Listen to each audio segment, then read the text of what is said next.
In computer science, Prim's algorithm is a greedy algorithm that finds a minimum spanning tree for a weighted undirected graph. This means it finds a subset of the edges that forms a tree that includes every vertex, where the total weight of all the edges in the tree is minimized. The algorithm operates by building this tree one vertex at a time, from an arbitrary starting vertex, at each step adding the cheapest possible connection from the tree to another vertex. The algorithm was developed in 1930 by Czech mathematician Wojciech Janik and later rediscovered and republished by computer scientists Robert C. Prim in 1957 and Edgar W. Dijkstra in 1959. Therefore, it is also sometimes called the DJP algorithm, Janik's algorithm, the Prim-Janik algorithm, or the Prim-Dijkstra algorithm. Other well-known algorithms for this problem include Kruskal's algorithm and Boruca's algorithm. These algorithms find the minimum spanning forest in a possibly disconnected graph. In contrast, the most basic form of Prim's algorithm only finds minimum spanning trees in connected graphs.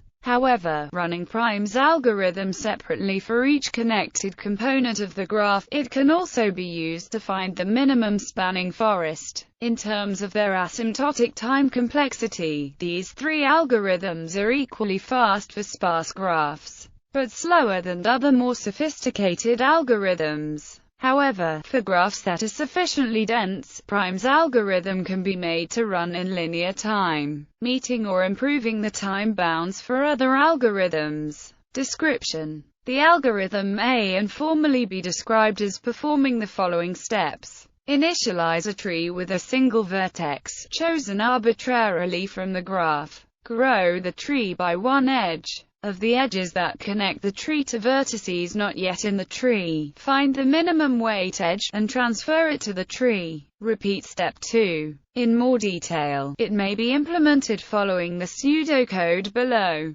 Associate with each vertex v of the graph a number c, v, and an edge e, v. To initialize these values, set all values of c, v, to +infinity and set each e, v, to a special flag value indicating that there is no edge connecting v to earlier vertices. Initialize an empty forest f and a set q of vertices that have not yet been included in f. Repeat the following steps until Q is empty. Find and remove a vertex V from Q having the minimum possible value of C, V, add V to F, and, if E, V, is not the special flag value, also add E, V, to F. Loop over the edges VW connecting V to other vertices W. For each such edge, if W still belongs to Q and VW has smaller weight than C, W, perform the following steps. Set C, W, to the cost of edge VW. Set E, W, to point to edge VW. Return F. As described above, the starting vertex for the algorithm will be chosen arbitrarily, because the first iteration of the main loop of the algorithm will have a set of vertices in Q that all have equal weights, and the algorithm will automatically start a new tree in F when it completes a spanning tree of each connected component of the input graph. The algorithm may be modified to start with any particular vertex S by setting C, S, to be a number smaller than the other values of C, and it may be modified to only find a single spanning tree rather than an entire spanning forest by stopping whenever it encounters another vertex, flagged as having no associated edge.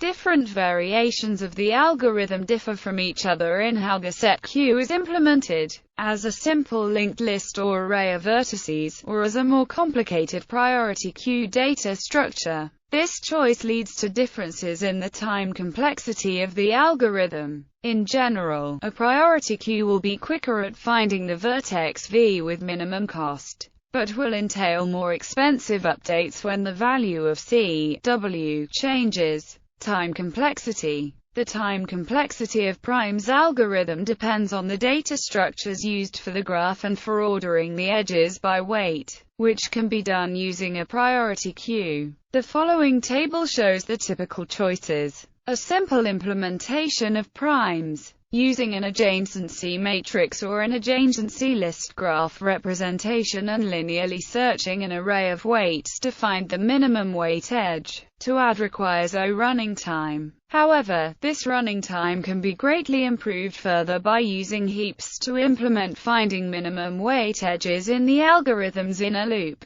A first improved version uses a heap to store all edges of the input graph, ordered by their weight. This leads to an O worst-case running time, but storing vertices instead of edges can improve it still further. Every time a vertex V is chosen and added to the MST, a decrease key operation is performed on all vertices W outside the partial MST such that V is connected to W, setting the key to the minimum of its previous value and the edge cost if. Using a simple binary heap data structure, Prim's algorithm can now be shown to run in time O, where E is the number of edges and V is the number of vertices. Using a more sophisticated Fibonacci heap, this can be brought down to O, which is asymptotically faster when the graph is dense enough that E is omega, and linear time when E is at least V log V. For graphs of even greater density, Prim's algorithm can be made to run in linear time even more simply, by using a DARY heap in place of a Fibonacci heap.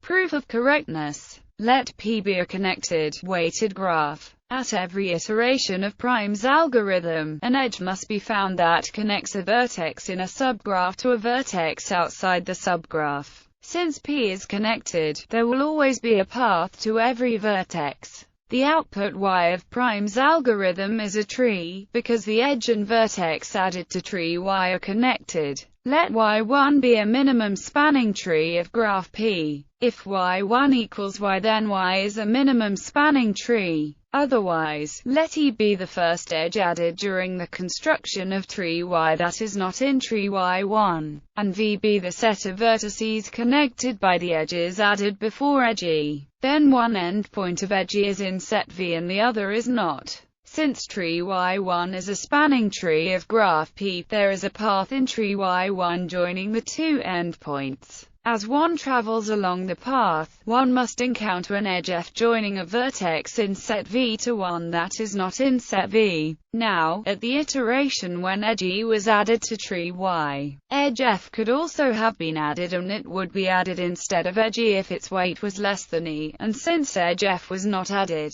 we conclude that let tree Y2 be the graph obtained by removing edge F from and adding edge E to tree Y1. It is easy to show that tree Y2 is connected, has the same number of edges as tree Y1, and the total weights of its edges is not larger than that of tree Y1. Therefore it is also a minimum spanning tree of graph P, and it contains edge E and all the edges added before it during the construction of set V. Repeat the steps above and we will eventually obtain a minimum spanning tree of graph P that is identical to tree Y. This shows Y is a minimum spanning tree.